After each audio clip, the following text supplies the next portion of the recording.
Malapit na ang pagpapatupad ng PUV Modernization Program at may hiling ang ilang driver tungkol dyan. May unang balita live si Bam Alegre. Bam!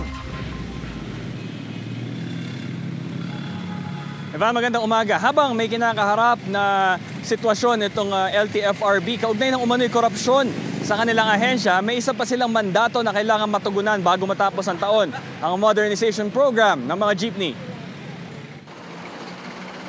Bago dumating ang 2024, kailangan ipatupad ng LTFRB ang Public Utility Vehicle Modernization Program. Sa December 31, 2023 ang palugit ng pamahalaan para makapag-comply o maging miyembro ng mga kooperatiba o korporasyon ng mga pampublikong sasakyan. Pero kung ang grupo ng mga jeepney driver sa Tayuman, Tondo ang tatanungin, wag na raw sana ito matuloy. Masayaw ng mas marami. Kasi mahal nga daw yung bagong modern kaysa sa mga luma.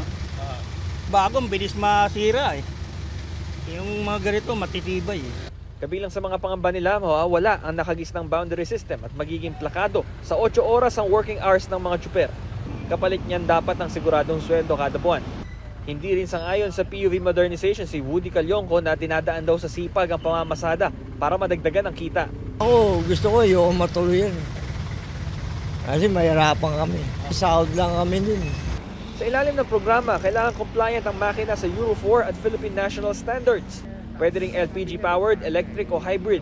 Dapat din may GPS, automated fare collection system at CCTV. Kapag mahigit 15 taon na ang sasakyan, hindi na rin ito maaaring iparehistro.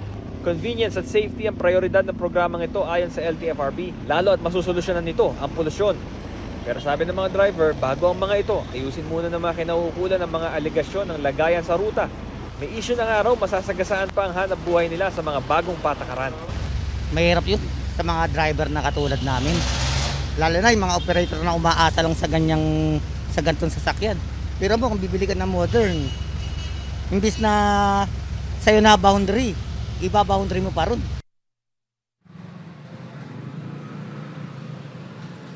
Evan, taon 2017 nang inilunsad itong Public Utility Vehicle Modernization Program. Panawagan ng isang mambabatas palawigin yung deadline sa gitna ng kanilang kinakaharap ngayon ng kontrobersya at wala pang reaksyon dito ang LTFRB. Ito ang unang balita mula rito sa Maynila. Bam Alegre para sa GMA Integrated News.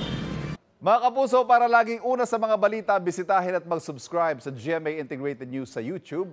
Sa mga kapuso abroad, samahan nyo kami sa GMA Pinoy TV at sa www.gmanews.tv.